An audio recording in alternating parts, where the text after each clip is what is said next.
On n'ose pas le prendre avec nos doigts parce qu'on sait pas trop. On va essayer avec un bois, juste avant il vient de casser le bout de bois. On va voir. Ça se retire pas? On dirait qu'il y a quelque chose, non? C'est super dur à retirer.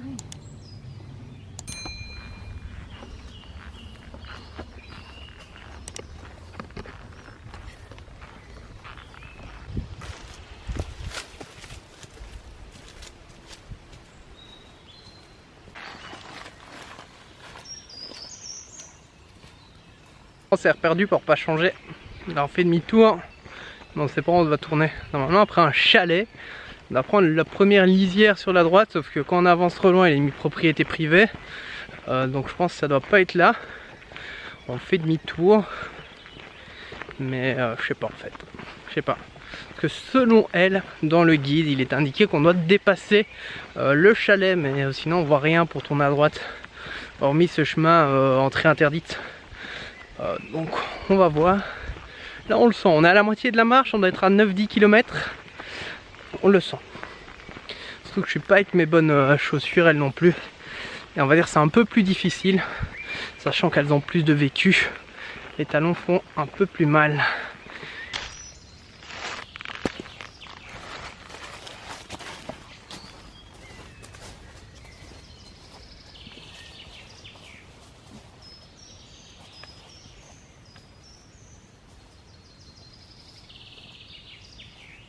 Je pense qu'on était sur le bon chemin, hein. Parce que si tu dois passer le chalet il est juste ici, que vous voyez. Ils ont quand même mis du budget pour le garde-chasse ou les chasseurs ou bûcherons, je ne sais pas. Et là il y a un sentier, mais je crois qu'il est mis accès interdit. T'es sûr? Parce que si on passe devant, on doit passer ici par là, hein. Mais non, parce qu'en fait il est mis. Le gergeon empiré le suit vers la gauche à travers le bois. Il néglige coup sur coup un embranchement à gauche. Ouais. Quand on arrive, c'est celui à gauche et celui à droite. Ouais. Il est là. Ça c'est deux embranchements. Après, et dépasse un chalet perdu dans sa solitude.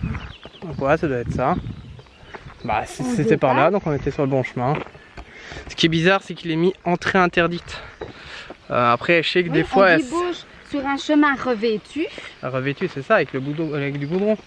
Le randonneur le suit vers la gauche. Ah, mais alors on va aller d'abord sur la gauche. Mais le quitte presque aussitôt par la droite. Bah ça, c'est pas ce sentier-là. Donc le revêtu, c'est celui où on était tout à l'heure, où il y a le truc entrée interdite. C'est ici, celui-ci. Non, c'est après. Oui. C'est après. Donc relis ta phrase. Eh ben, donc on dépasse le chalet perdu dans cette solitude. Ouais. En débouchant sur un chemin revêtu. Le randonneur le suit vers la gauche. Bah oui, c'est ça. Donc on dépasse le chalet, ensuite on débouche sur un chemin revêtu. Et après on va sur la gauche. Oui, mais on le quitte presque aussitôt par la droite. Bah oui, donc en fait on va sur la gauche. Oui, mais on le quitte presque aussitôt. Bah ça se peut qu'on n'a pas regardé s'il y avait en fait s'il y avait un débouché sur la droite. Donc ça doit être ça, ça doit être oui, ça. Mais moi presque aussitôt ça veut dire maintenant déjà pour moi. Mais non, parce que tu dois d'abord déboucher sur un chemin revêtu. Ben, on y est dessus. Non, ça c'est pas du revêtement ça. Bah, si. Ça c'est de la caillasse. L'autre là-bas c'est du goudron, c'est du revêtement. Non, ici c'est des cailloux qui ont été brisés. Après on verra. Ah, on va peut-être dépasser les 20 km les gars. Le GR tourne à gauche. Et ça pour moi c'est un revêtement, hein. Ça, là il y a un revêtement sur la route. Ici c'était un peu caillassé comme ils aiment bien le dire. Et en fait là il était mis accès interdit. Et nous on s'est dit ouais c'est par là, mais l'accès interdit vaut mieux pas tenter. Parce qu'on sait jamais ce qui se trouve au bout. Si c'est un vieux fermier qui a pas trop envie que tu viennes. Donc ouais. Et ici nous on back directement à droite. Et donc on est revenu, on était sur le bon, on était plus ou moins sur le bon.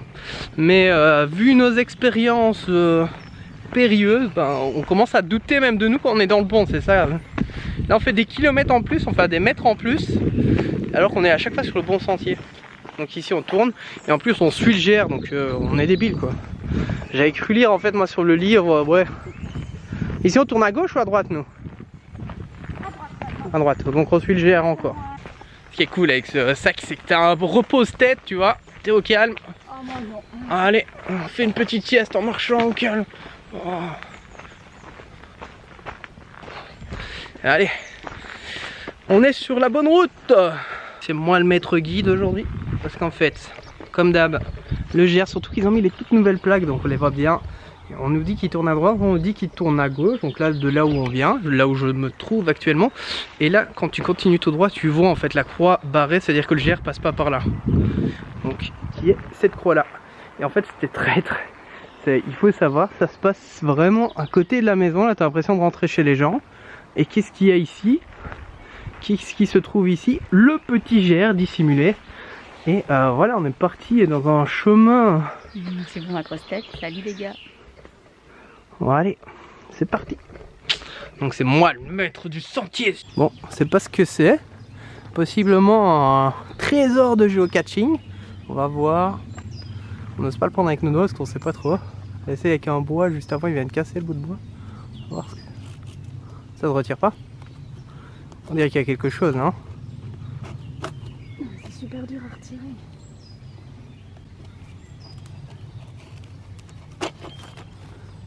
On dirait vraiment un truc de géocaching. À toi l'honneur. Non, j'ose pas ouvrir. Moi.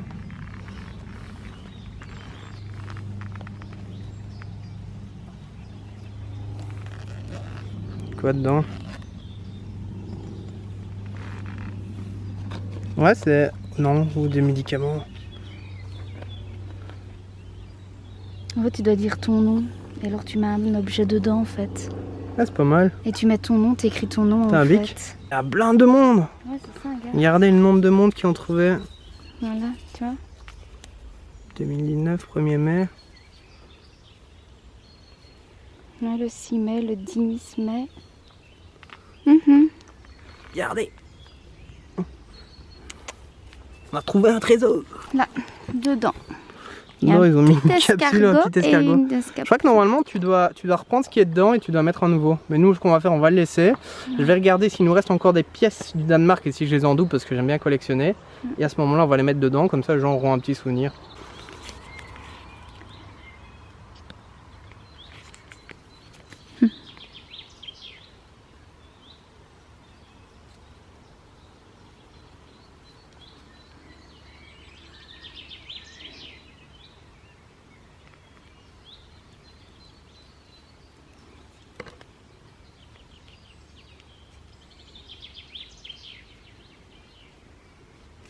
Et voilà, comme ça en même temps vous savez le jour où on est venu marcher.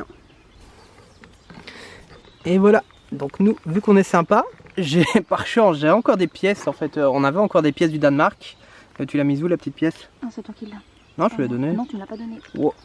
Mais moi, un peu pourri. Ah voilà, regardez, petite pièce de 50 cents danoise. Voilà, et si je la retourne... Oui. Bien sûr. Voilà, regardez. Petite pièce du Danemark, un petit souvenir. Bah, celui qui trouvera notre trésor, bah, il aura ses petits 50 cents, il ira pas très loin.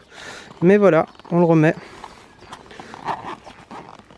Comme quoi, on est des chasseurs de trésors en devenir. Ouais. Tiens. Donc, voilà, et par chance, on a Elbic. Je pense que tout... Maintenant, c'est à toi à le mettre. Je suis un petit peu petite. Hein.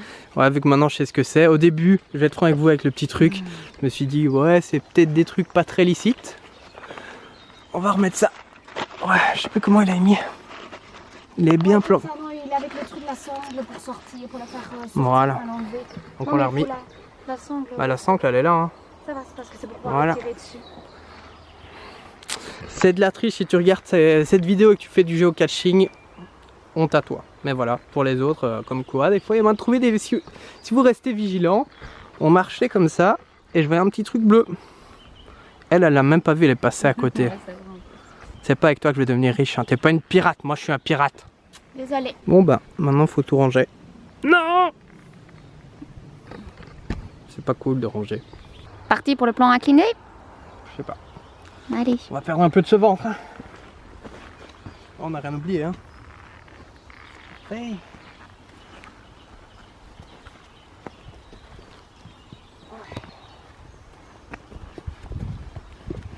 Oh non, c'est mal.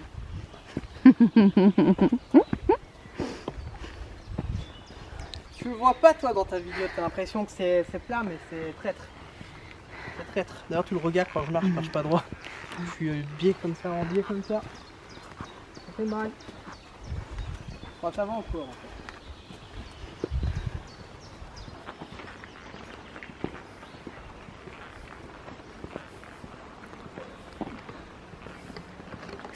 elle était contente de descendre tout à l'heure. Bah là, on a un de ces plans inclinés, je crois que c'est le pire de la marche. Regardez son pas rapide, c'est enjambé. C'est la mort. C'est la mort. On va le faire. On l'a pas encore monté. On va au moins à du 1 à 5. Hein. Je dis vitesse d'accélération maximum. On est un peu comme le diesel. Hein. Ça prend le temps. Je pense pas qu'on pourra aller plus vite. Vous le voyez, le pas est très rapide. Cette inclinaison de fou. Ils l'ont pas mis dans le guide combien de pourcents? Ils voulaient pas faire trop mal aux marcheurs. Donc ils l'ont pas mis. Je crois que c'est la pire inclinaison qu'on s'est pris depuis qu'on marche. Ça me fera penser, c'est petit entraînement hein, pour Compostelle, premier jour d'étape. Hein. Il en est à plus de 30%. Je sais pas, mais je peux le marcher. Avec le point du 5, c'est impossible d'avancer. Je rappelle, j'ai 16 km sur le dos. Je perds mon équilibre. Ah ouais, c'est 16 kg, genre. J'arrive même plus à me parler tout en filmant. Allez, on se retrouve en haut. À toutes. Bonne nouvelle, je viens de gagner un resto. Il reste 6 km. Et il est déjà probablement 20h, 20h30. Il y a plein de montées. Donc voilà, il y a plein de plans inclinés sur cette marche d'ailleurs. Il est 20h12. Voilà, 20h12, il reste 6 km. Donc au minimum, je pense 2 heures, étant donné que c'est pas mal d'inclinaisons. Là, on prend des côtes, des bonnes grosses côtes. On enchaîne sur les descentes montées. C'est bien vallonné et c'est bien physique. Surtout avec le poids sur le dos, je pense que sans le poids, l'air de rien, on irait bien plus vite. Mais marcher avec un sac rempli comme ça fait mal. Enfin, tu le sens, enfin, tu vas pas à la même vitesse, quoi. C'est un peu frustrant. Et là, on repart sur une descente. Puis ensuite repasser certainement sur une montée. Regardez la vallée. Et je crois que c'est là où on a été se promener qu'on s'est fait attaquer. J'en perds même attaquer par des chèvres. D'ailleurs, si tu n'as pas encore regardé cette vidéo là, n'hésite pas à la regarder. Hein. L'attaque des chèvres contre-attaque. Possible qu'on va en croiser. Hein. On est reparti pour de la côte. Il reste plus ou moins 5 km. Voilà. Plus c'est les petits sentiers là, avec l'herbe bien haute.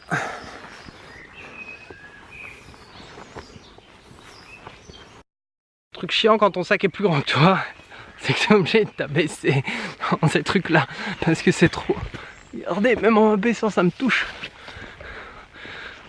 Je suis mort, en plus c'est en côte. On va crever. On va mourir. Allez. C'est pas grave, on va aller jusqu'au bout. De toute façon on n'a plus le choix là.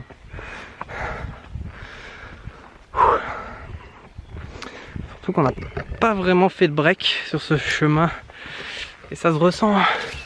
Ça c'est de notre faute, on démarre toujours trop tard. Donc... Non, pour ne pas changer, je vous déconseille de partir à 15h faire des randos de 20 km. Enfin de 18 ou autre. Il suffit que vous vous perdez, vous allez rentrer tard. Après là ça va, on commence à être vers coucher de soleil vers 21h. Donc ça laisse quand même le temps, mais vous devez vous presser quoi. Pas le temps de faire des grosses pauses. Et surtout si vous êtes fort chargé comme nous, bah, c'est pas ce qu'il y a de plus facile. Enfin voilà. Allez, ça continue à monter. Ça continue.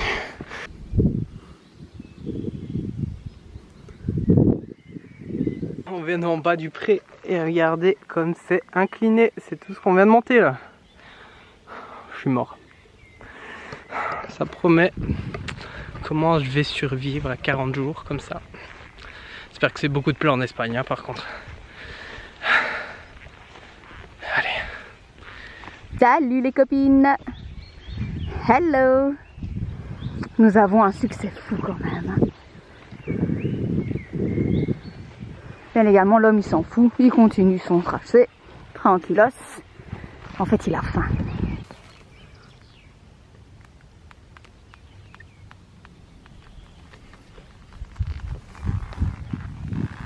Une autre œuvre d'art, le serpent drageant si je me trompe pas. Il veut pas qu'on prenne l'œuvre. Entre là et regardez, celui-là il nous regarde depuis tantôt, depuis que j'ai changé la batterie. Salut. Ils vont tous se planquer tout près de leur mère. 22 h, on n'est toujours pas arrivé, on est déjà à 18 km 5. On tourne à une allure de 3 km. Ça promet, je crois qu'on ne sera pas à la voiture avant 23 h. Interminable. Interminable, surtout que là on remonte des côtes. Enfin, vous allez me dire une côte... Enfin si, tu peux la descendre la côte. Donc voilà. Il commence à faire pas mal obscur. Hein. Le pourquoi du comment c'est si long. On n'a pas fait le raccourci. Donc la guide, expert, tu vois, enfin tu comprends, tu vois, je vais demander plusieurs fois où est-ce qu'il est le raccourci sur la carte. Ouais mais c'est pas maintenant, c'est pas maintenant. Ah oui, là on est à 19 km. Maintenant, crétin. Il reste encore 5 km les gars. Il est 22 h 30 je crois. On a bifurqué trop tard. Donc on se retrouve dans le parcours complet. Donc ça râle, mais c'est elle la guide. Donc c'est elle qui devait dire non. On bifurque ici les gars. Et voilà. Et voilà. Comme je vous ai dit, c'est facile. L'avantage c'est qu'on ne s'est pas perdu. On ne s'est pas perdu. C'est juste que là il est 22 h. Vous le voyez pas avec l'autoréglage. Mais regardez comme il fait. Enfin nous on voit plus rien en fait. Au final on fait demi-tour.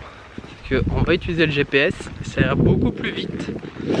Et on retourne sur nos pas en fait. La chance. La chance. 23 h 34. On arrive à la voiture. On a fait exactement... on a fait 24,86. On a triché de 140 mètres, je vous l'avoue. Et encore parce que ça n'a pas démarré au début, vous verrez la marche. On va terminer ça. Voilà. Une durée de 8 h 15.